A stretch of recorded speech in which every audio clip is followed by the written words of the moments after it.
So yeah, I don't love the way that the solution, when you click on show solution, how they solve these ones. They make it seem like you have to do test the intervals to figure out where the answer is, and you really don't have to. If it's a greater than, it's going to do one thing. If it's a less than, it's going to do the other thing. The only time to be careful is if there happened to be a negative next to that 4, because when you divide, that would flip the direction of the inequality. But assuming that's not the case, and that wouldn't be the case, every time it's a less than, so something of this form, your answer is going to be negative c is less than,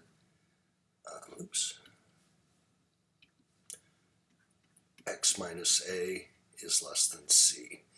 Every time it's a greater than, you're going to have x minus a is less than negative c, or x minus a is greater than positive c.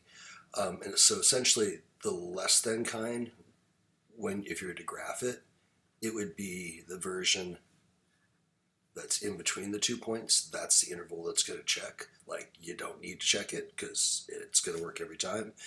And for a greater than, if these were your 2 points, it's always going to be the kind where it's going out to the edges to infinity. So less thans are contained, greater thans are everything but that inside portion. So for the one that you had, 4z is minus 6 is greater than 1. Even if we did it the way that they said and not set up the inequality, so let's say we pretended like it said equals for a second. So we would have 4z minus 6 equals 1, and 4z minus 6 equals negative 1.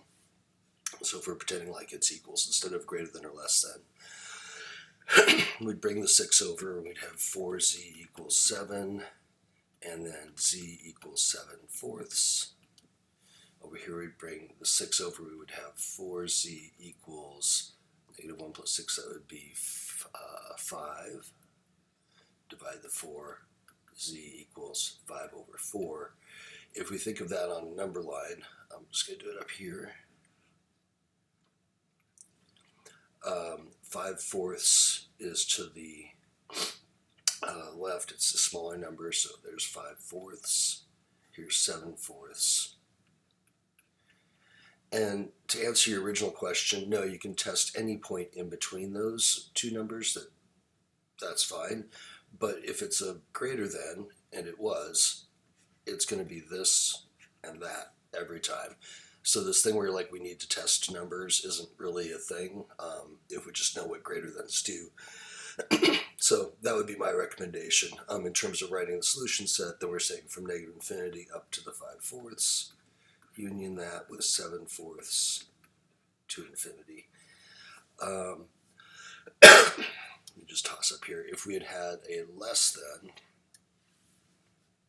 so let's say we had 3x plus 2 is less than or equal to 7.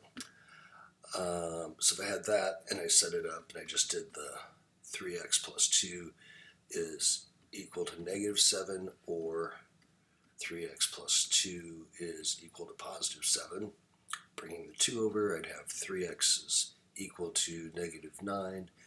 X is equal to, divide that out, negative 3. Or 3x, shoot the 2 over, and that's going to be a 5. And x equals 5 thirds. So then if I think of my number line, negative 3 is right there. 5 thirds is bigger. This was a less than or equal to. And so that's going to be my solution set, because every less than or equal to is the stuff in between the values. Every greater than is going to be the edges. So I would skip the test points and just know those two facts and then solve it as such.